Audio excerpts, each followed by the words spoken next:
नमस्कार मित्रों, भूगोल के अध्ययन की हमारी ऑडियो बुक में आपका पुनः स्वागत है।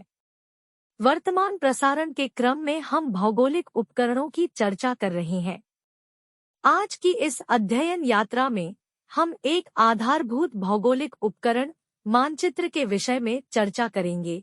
हम जानेंगे कि मानचित्र वस्तुतः क्या है और मानचित्र की क्या उपयोगिता है। तो हमारी ऑडियो बुक के इस संस्करण में हमसे जुड़े रहें। मित्रों, मानचित्र हिंदी के दो शब्दों मान तथा चित्र का सामासिक रूप है, जिसका अर्थ किसी भूभाग को मान या माप के अनुसार चित्र द्वारा प्रदर्शित करना है। मानचित्र के माध्यम से किसी बड़े भूभाग को छोटे रूप में प्रस्तुत किया जाता है। मानचित्र को नक्शा भी कहा जाता है। किसी बड़े भूभाग की स्थिति और विस्तार को पैमाने की सहायता से कागज पर लघु रूप में बनाना मानचित्रण कहलाता है। मानचित्र द्वारा पृथ्वी के सतह के किसी भाग के स्थानों, नगरों, देशों, पर्वत, नदी आदि की भौगोलिक स्थिति और उनके अंतर संबंधों की जानकारी प्राप्त होती है। मानचित्र त्रिविम पृथ्वी की द्विविम प्रस्तुति है। इस प्रकार मानचित्र त्रिविम पृथ्वी या भूतल की द्विविम चित्र प्रस्तुत करता है। प्रत्येक मानचित्र में द्विविम स्थिति तथ्य अर्थात वस्तु की लंबाई, चौड़ाई चित्रित होती है, जिसे मानचित्र प्रक्षेप का उपयोग करके बनाया जाता है। प्रायः मानचित्र किसी बड़े क्षेत्र का छोटा प्रतिनिधि रूप चित्रण है, जिसमें अंकित प्रत्येक बिंदु मानचित्र क्षेत्र पर स्थित बिंदु का संगत बिंदु होता है।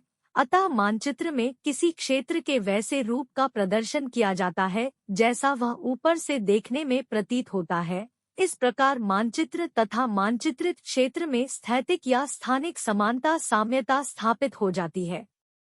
किसी चौरस सतह पर निश्चित मान या पैमाने और अक्षांश एवं देशांतर रेखाओं के जाल के प्रक्षेप के अनुसार पृथ्वी अथवा उसके किसी भाग की सीमाएं तथा तन्निहित विशिष्ट व्यावहारिक या सांकेतिक चिन्हों द्वारा चित्रण या परिलेखन मानचित्र कहलाता है।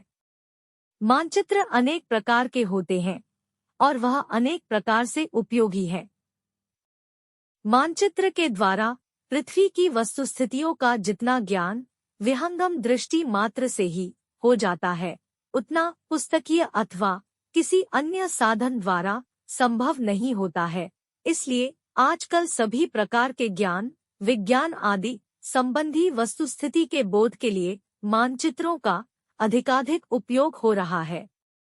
प्रति इकाई स्थान का मानचित्र किसी अन्य प्रकार के वर्णन या आलेखन की अपेक्षा अधिक तथ्यसूचक एवं समावेशी होता है।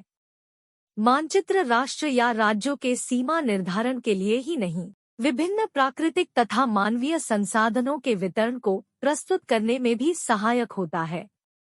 हजारों शब्दों में भी जिस तथ्य का ठीक ठीक वर्णन कर ज्ञान नहीं करा सकते, उसका ज्ञान वैज्ञानिक ढंग से तैयार किया गया एक छोटा मानचित्र आसानी से करा सकता है। उदाहरण स्वरूप किसी देश विशेष की जनसंख्या के वितरण को मानचित्र पर अंकित करने पर न केवल उसके क्षेत्रीय या स्थानीय वितरण का ज्ञान हो जाता है, जनसंकुलता अथवा घनत्व के विभिन्न परिमाण का भी स्पष्ट ज्ञान सहज ही हो जाता है। इसके अतिरिक्त विकास कार्यों तथा योजनाओं में भी मानचित्र अति उपयोगी सिद्ध हुए हैं। योजना संबंधी कार्यों के लिए विभिन्न मानवीय तथा प्राकृतिक संसाधनों के वितरण का ज्ञान भी आवश्यक है, जिसके आधार पर संतुलित तथा वैज्ञानिक रूप से प्रादेशिक या क्षेत्रीय योजनाएं बनाई जाती है। आज की अध्ययन यात्रा में बस इतना ही। हमारी अध्ययन यात्रा के अगले संस्करण में एक अन्य उपकरण के विषय में जानने के लिए हमसे फिर जुड़े।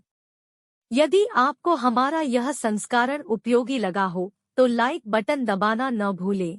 इस तरह के और अधिक अध्ययन विषयक सामग्री के लिए सब्सक्राइब करें, और यदि कुछ विशेष अपेक्षित है और आप चाहते हैं कि हम भविष्य में उसे कवर करें तो हमें टिप्पणी में बताएं।